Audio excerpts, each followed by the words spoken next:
Muito bem, sexto ano, vamos encerrar então a nossa unidade sobre o feudalismo com a aula 3. Então, na aula passada nós vimos a organização da sociedade feudal, dividida em grupos, começando lá com o clero, passando pelos nobres e finalmente pelos camponeses. Eu dei bastante detalhes sobre a segunda ordem e a terceira ordem, ou seja, aqueles que trabalhavam, os servos, e aqueles que defendiam, aqueles que guerreavam. E agora, nessa aula, nós falaremos um pouco da cultura medieval relacionada à igreja, para nós então terminarmos falando sobre o clero, sobre a igreja naquele momento, a igreja cristã, a igreja católica naquele momento do feudalismo. Então vamos lá, começando com a alimentação na sociedade feudal. A alimentação na sociedade feudal ela é importante porque ela tem ali questões culturais envolvidas e também ligado à crença cristã, à igreja.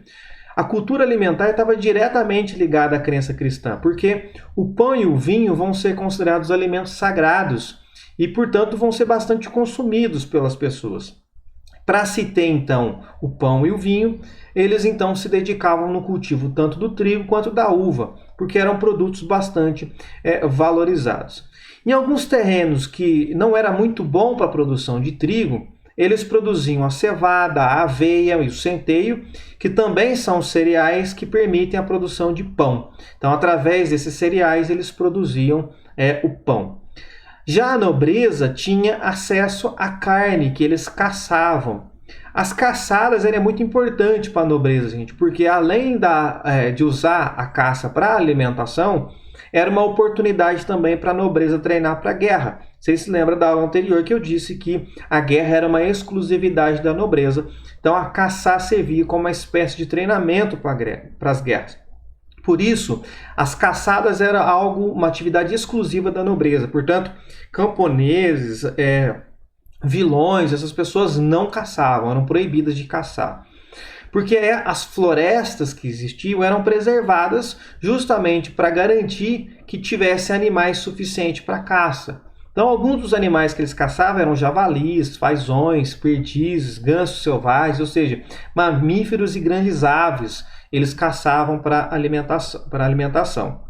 Era comum também a criação de porcos, para se alimentar no momento em que a caça estava escassa, em momento de escassez da caça, eles então se alimentavam da carne de porco. Mas a criação de porco não podia ser muito porque dava trabalho, precisava de espaço. Então era somente para suprir no momento de escassez das caças. Além disso, a própria igreja restringia a alimentação de origem animal, ou seja, de se comer carne. Todas as quartas e sextas-feiras e também durante o período da quaresma. Então tem muita gente que tem essa tradição até os dias de hoje. É muito comum católicos que têm essa tradição até os dias de hoje. Tá certo? Como eu já disse, como a caça era algo exclusivo da nobreza, portanto os servos eram proibidos de caçar. Consequentemente, a alimentação dos servos vai ser um pouco diferente da nobreza. Então a alimentação da nobreza vai ser um tipo e dos camponeses serão outros. Na apostila de vocês, na página 11, fala sobre isso. Olha só, a alimentação camponesa estava baseada nos cereais preparados sob a forma de papas, mingaus e pão, estes se constituindo como base da alimentação camponesa. A carne era rara, pois não havia pasto suficiente para animais de grande porte, e quando uma família camponesa tinha 1 ou 2 bois, era para ajudá-los nos trabalhos agrícolas. Então, quando uma família camponesa tinha animais, era para ajudar no trabalho, então eles não vão se alimentar deste animal. E aí vocês perceberam que se até na alimentação a questão religiosa está importante, significa então que o papel da religião e da igreja nesse momento é muito importante. E aí, gente, vocês vão ter que se lembrar de alguns momentos que nós já estudamos no passado, sobre a origem do cristianismo. Então vocês se lembram que o Cristo ele nasce durante o período do Império Romano, faz a sua pregação durante o Império Romano, consequentemente, o cristianismo nasce durante o Império Romano, ou seja, lá na Idade Antiga. E por muito tempo os cristãos vão ser perseguidos pelo Império Romano, como nós já estudamos. Só que o número de seguidores vai aumentar, o número de cristãos vai aumentar cada vez mais. Até que chega uma hora que o imperador Teodósio, do Império Romano, considera então o cristianismo a religião oficial do Império. Isso aconteceu já na reta final da história do Império Romano, já em 380. E como eles estão no período já de queda do Império, foi aquele período que entrou no território dos romanos os povos bárbaros. E o que aconteceu? Os povos bárbaros, que eram politeístas e tudo mais, também já estudamos isso em unidades anteriores, acabaram se convertendo ao cristianismo. E aí, esse número de seguidores aumenta e torna-se necessário ter líderes para controlar e organizar os cristãos. E aí, no primeiro momento, os homens mais velhos, que eram considerados mais sábios também, vão ocupar a posição de liderança espiritual das comunidades. E esses primeiros líderes espirituais vão ser chamados de bispos. Acontece que essas comunidades estão espalhadas pelo território. E quando isso acontece, Roma ainda não caiu. A cidade de Roma é muito importante. Roma era basicamente a capital do mundo naquele momento. Então, o líder espiritual de Roma, ou seja, o bispo de Roma, acaba tendo um destaque maior sobre os demais bispos espalhados pela Europa. Então, o bispo de Roma vai ter uma primazia, vai ter um poder a mais sobre os demais bispos, tá? E aí a igreja acaba formando uma hierarquia. Começando então com o Papa, que nada mais é que o bispo de Roma. Então, como eu disse para vocês, já que o bispo de Roma está acima dos demais bispos, criaram então esse título para o bispo de Roma, para diferenciar o bispo de Roma dos bispos das demais localidades. Então, nós chamamos de Papa. Então, o Papa é o bispo de Roma. Haverá também os cardeais, que vai ajudar na administração da igreja, nos diferentes assuntos da igreja, os arcebispos, os bispos e, por fim, os sacerdotes, os padres, que eram aqueles que atuavam diretamente com o povo. Então, os bispos, dos bispos para cima, embora às vezes tivesse algum contato com o povo, cuidava mais de uma parte administrativa. Já o sacerdote, o padre, era aquele que realmente estava em contato com o povo. E aí tem um ponto importante, gente. Vocês já estudaram que o feudo ele era autônomo. Então, nós tínhamos vários feudos espalhados.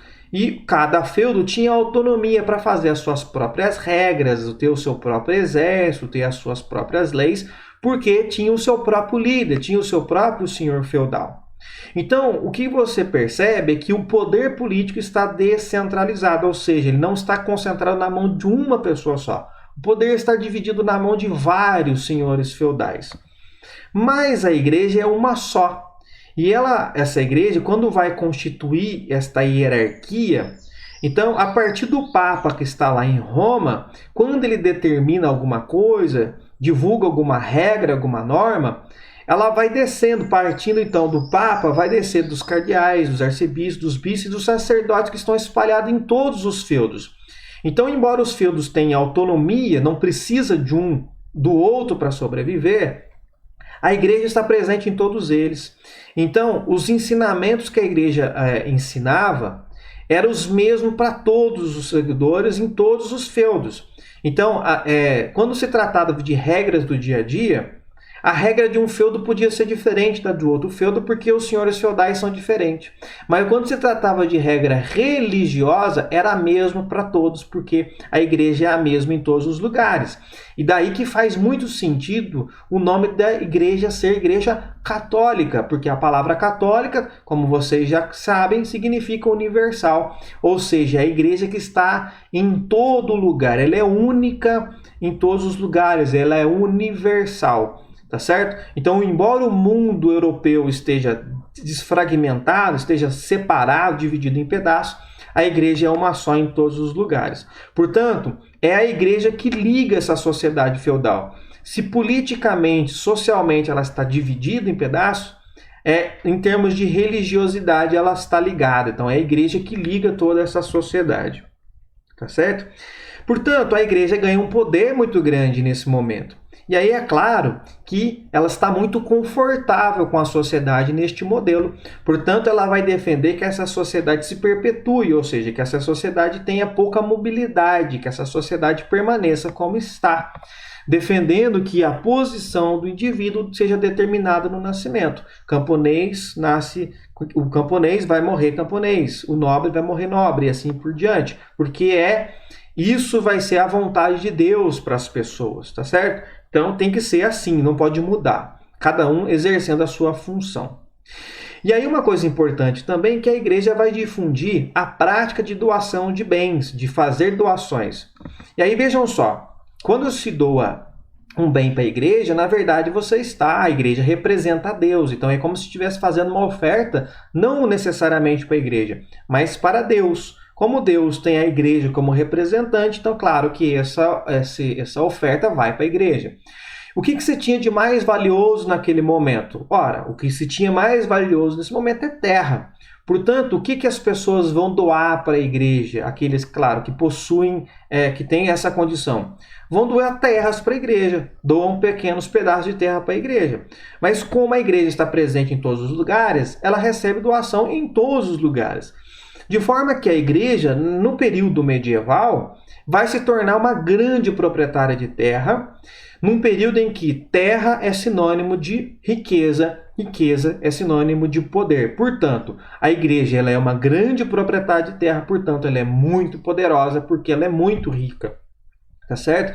Inclusive, ela vai ser apelidada de a grande senhora feudal da Idade Média, porque se todas as terras que pertenciam à igreja era maior que todos os outros feudos. Então, ela tinha um grande poder. E ela recebia recursos dessas doações, de heranças, de cobrança das taxas, com o dízimo, para fazer batismo, para fazer, enfim, os casamentos, enfim, todas as liturgias da igreja. Com isso, a igreja que no começo nasce perseguida, agora ela se torna a soberana, aquela que conseguiu fortalecer o seu poder de forma que ela tem uma hegemonia.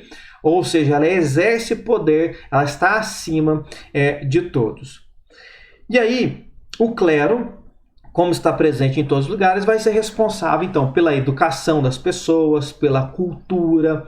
Por conta disso, então, vai ser responsável pela criação de escolas que ficavam ao lado das paróquias e dos mosteiros, das igrejas. E a igreja, inclusive, conseguia organizar o tempo, elaborando os calendários, né, através das festividades religiosas. Você, então, faz o calendário litúrgico. Com relação ao tempo, era muito comum as pessoas mesmo organizar o seu próprio dia. Quando moravam próximo de mosteiros, por exemplo, ou da igreja, de tempos em tempos se tocava o sino da igreja. Então, por exemplo, às 6 da manhã, nos mosteiros, os monges iam para a primeira missa do dia. Então, tocava o sino do mosteiro. Por volta das 10 horas, tinha uma oração. Então, tocava mais uma vez o sino do mosteiro. Por volta do meio-dia, tinha mais uma oração. Então, tocava o sino de novo. Então, a população que estava espalhada por ali trabalhando, quando ouvia o sino, ela já sabia que hora que era, conseguia perceber a hora do dia através do sino da igreja. Não à toa, até hoje, né, nós temos essa tradição das igrejas tocar o sino de hora em hora. Em todas as cidades aí que tem a igreja na praça, toca-se o sino de hora em hora. É uma tradição que vem desde a Idade Média. Então, claro, hoje são sinos mecanizados, né? Mas era aquele sino manual. Um monge ia lá e puxava a corda para tocar o sino. E aí, quanto maior o mosteiro ou maior a igreja, maior o sino. Consequentemente, mais distante o som daquele sino percorria. E as pessoas, então, organizavam seus dias pelo sino da igreja. A igreja, então, conseguia educar os camponeses também através de desenhos, já que muitos eram analfabetos, para mostrar para eles quais atividades que eles tinham que desenvolver durante o ano, em cada estação do ano, o período de plantio, o período de colheita, o período de preparo e assim por diante. A igreja colaborava nesse sentido, não à toa que as igrejas eram repletas de pinturas, então, principalmente das passagens bíblicas. Uma vez que as pessoas eram analfabetas, não conseguiam ler a Bíblia, então elas entendiam as passagens bíblicas através das pinturas. Porém, muitos membros da igreja que administravam a riqueza da igreja acabaram se apegando aos bens materiais, de forma que as coisas materiais começaram a ter mais importância e mais valor do que as coisas espirituais, que era o principal objetivo da igreja.